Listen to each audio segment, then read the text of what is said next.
নমস্কার বন্ধুরা, আশা করি আপনারা সবাই অনেক অনেক ভালো আছেন। আর আজকে আপনাদের সামনে নিয়ে আসছি মোটরোলা তরফ থেকে নতুন একটি স্মার্টফোন, যেটার নাম হচ্ছে মোটরোলা এজ 40।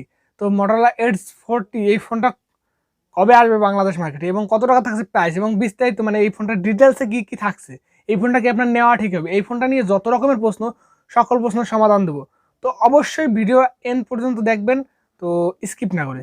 তাহলে ফার্স্টেই আমরা এই ফোনটা লঞ্চ ডেটটা বলি। লঞ্চ ডেটটা, এই ফোনটা চায়নাতে লঞ্চ হয়ে গেছে, ইন্ডিয়াতেও এসে গেছে এবং বাংলাদেশে এই ফোনটা জুন মাসের প্রথম সপ্তাহের ভিতরে চলে আসবে অফিসিয়ালি।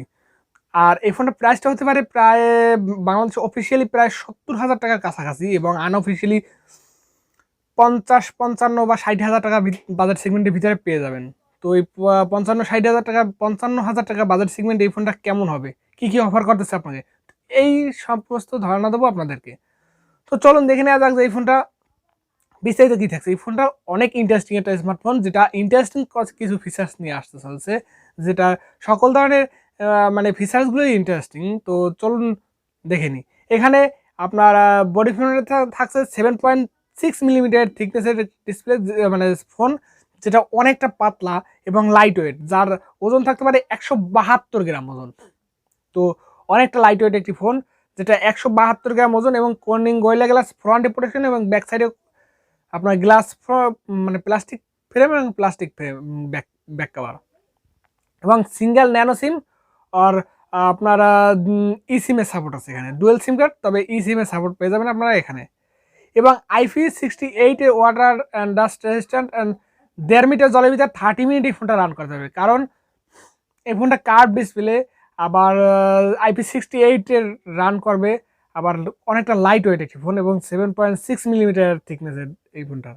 তো বডি ফ্রেমটা অনেক ইন্টারেস্টিং এবং ডিসপ্লেতে থাকছে POLED কার্ভ টাচ স্ক্রিন, যেটা 1 বিলিয়ন কালার্সের সাপোর্টেড এবং যার সাইজ আছে 6.55 ইঞ্চির একটি ডিসপ্লে, যেটা 90.8% স্ক্রিন টু বডি রেশিও একটি ডিসপ্লে, যেটা 144 হার্জ রিফ্রেশ রেট সাপোর্ট করে এবং HDR10+ এবং 1200 নিটস পিক ব্রাইটনেস এবং 1000x2400 পিক্সেল এবং আপনার 20:9 অ্যাসপেক্ট রেশিও 402 পিপিএ ডেন্সিটি একটি ডিসপ্লে। এই ডিসপ্লেটা এই বাজেট সেগমেন্টে one of the best display বলতে গেলেই চলে, আলট্রা ডিসপ্লে, কারণ এখানে POLED টাচ স্ক্রিন আছে, যেটা 144 হার্জ রিফ্রেশ রেটের এবং আপনার এটা একটি কার্ভ ডিসপ্লে, যেটা যথেষ্ট কার্ভ, এটা মিনি কার্ভ না, যথেষ্ট কার্ভ রয়েছে এখানে। তো ডিসপ্লে তো এই বাজেট সেগমেন্টে ওয়ান অফ দি সেরা ডিসপ্লে, কারণ এখানে আপনার মাল্টিমিডিয়া কনজাংশন করতে পারবেন, আপনার 4K আপনার 60 এপিএসে 90 এপিএস পর্যন্ত সাপোর্ট পেয়ে যাবেন। তো ওভারঅল ডিসপ্লে নিয়ে কোনো ধরনের কোনো কমপ্লেন নেই, এই বাজেট সেগমেন্টে বেস্ট ডিসপ্লে, 144 হার্জের POLED ডিসপ্লে, ভালো ডিসপ্লে। এছাড়াও এর পারফরমেন্স থাকছে অ্যান্ড্রয়েড 13 উপর রান করবে, অ্যান্ড্রয়েডের যত রকমের ফিচারগুলো আপনারা পেয়ে যাবেন এবং বাগ ভাল্লুক তো পাবেন না অ্যান্ড্রয়েডে, ক্লিন ইউআই।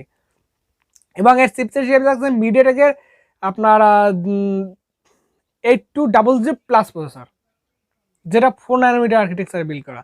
তো এই প্রসেসরটা কেমন প্রসেসর, পারফরমেন্স কেমন হবে, এটা আসলে একটু হিটিং ইস্যু আছে। এছাড়া মোটামুটি এই বাজার সেগমেন্টে পারফরমেন্সের দিক থেকে ব্যালেন্স প্রসেসর, একটি ভালো প্রসেসর বললেই চলে। ডিসেন্ট কোয়ালিটি পারফরমেন্স পেয়ে যাবেন এখানে, 8 Gen 1 এর থেকেও ভালো পারফরমেন্স এখান থেকে পেয়ে যাবেন। তো এখানে র্যাম হিসাবে থাকছে আপনার আপনার 8GB এবং 256GB একটা রোম ভ্যারিয়েন্টেই সাপোর্ট করা, মানে লঞ্চ করা হবে বাংলাদেশ মার্কেটে।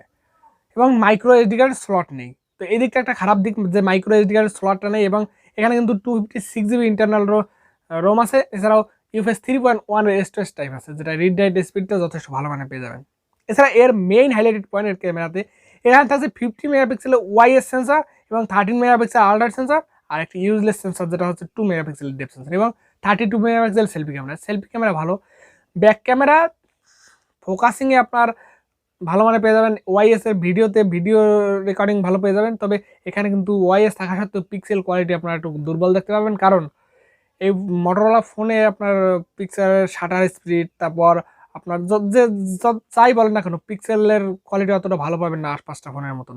তবে এখানে এর পারফরমেন্সটা, মানে ক্যামেরা পারফরমেন্স ডিসেন্ট কোয়ালিটি পেয়ে যাবেন, কারণ এখানে 50 মেগাপিক্সেল ওয়াইএস সেন্সর যেহেতু আছে, যেটা স্যামসাং এর সেন্সর। এছাড়াও 32 মেগাপিক্সেলের সেন্সর, যেটা অ্যাভারেজ কোয়ালিটি। আর এখানে ফ্রন্ট ক্যামেরা এবং ব্যাক ক্যামেরা দুই জায়গায় আপনারা পাচ্ছেন 4K 30 fps পর্যন্ত ভিডিও রেকর্ডিংয়ের সাপোর্ট সর্বোচ্চ। এছাড়াও স্টোরিও স্পিকার সাপোর্ট পেয়ে যাচ্ছেন, 3mm জ্যাকের সাপোর্টটা পাচ্ছেন না। আর আপনার এখানে ওয়াইফাই 6 এর সাপোর্ট রয়েছে এবং ডুয়েল ব্যান্ড হটস্পটের সাপোর্ট রয়েছে, Bluetooth 5.2, GPS, NFC, USB type C port, OTG supported. এছাড়াও ফিঙ্গারপ্রিন্ট সেন্সর, যেটা under display optical fingerprint sensor, gyro edge sensor, proximity sensor, compass sensor, সকল ধরনের সেন্সর এখানে পেয়ে যাবেন। এছাড়া এই ফোনটাকে পাওয়ার ব্যাকআপ করার জন্য রয়েছে লিথিয়াম পলিমার নন রিমুভেবল একটি ম্যাসিভ ব্যাটারি, যেটা 4400 mAh একটি ব্যাটারি, যার সাথে আছে 68 ওয়াটের একটি ফাস্ট চার্জার এবং আপনার 15 ওয়াটের একটি ওয়্যারলেস চার্জিংয়ের সাপোর্টেড। তো ওভারঅল কিন্তু কনফিগারেশনের কিন্তু বেস্ট ফ্ল্যাগশিপ মানে কনফিগারেশন রয়েছে এবং এটা মেড বাই ইউএসএ এবং এর কালার হিসাবে থাকছে গ্রিন এবং ব্লু, ব্ল্যাক আর মিডনাইট। তো 4টা কালার ভ্যারিয়েন্টে থাকবে। তো ফোনটা কনফিগারেশন কিন্তু বেশ ভালো মানের, আপনার এখানে ফ্ল্যাগশিপ ফোনকে কিন্তু হুবহু টক্কর দিচ্ছে এখানে। তো এর ডিসপ্লে ভালো display, camera algorithm, average quality, processor ভালো প্রসেসর, ওভারঅল মানে এর কনফিগারেশনে ভালো রয়েছে। তো ওভারঅল একটি বেস্ট প্যাকেজ হতে পারে আপনার জন্য, কারণ এই বাজেট সেগমেন্টে যদি 50-55 হাজার টাকা বাজেট সেগমেন্টে আপনারা অফিসিয়ালি পেয়ে আর মানে আনঅফিসিয়ালি পেয়ে যান বাংলাদেশ মার্কেটে, তাহলে কিন্তু আপনার জন্য একটি বেস্ট ভালো মানে একটি কম্প্যাক্ট ফোন আপনাদের হতে পারে, কারণ এখানে 6.55 ইঞ্চির একটি ডিসপ্লে রয়েছে, যেটা কার্ভ ডিসপ্লে। তো আই হোপ আপনাদের এই ভিডিওটা ভালো লাগছে এবং এই ফোনটার কনফিগারেশনগুলো ভালো লাগছে। যদি কেমন লাগছে অবশ্যই কমেন্ট করে জানাবেন এবং নেক্সটে কোন ফোনের রিভিউ দেখতে চান সেটা অবশ্যই কমেন্ট করে জানাবেন। আর এই ইন্টারেস্টিং ফোনটা কি আপনারা কে পারচেস করতে চান সেটা অবশ্যই কমেন্ট করে জানাবেন আপনার মূল্যবান কমেন্টের মাধ্যমে। তো আশা করি সবাই ভালো থাকবেন, সুস্থ থাকবেন, দেখা হচ্ছে নেক্সট ভিডিওতে।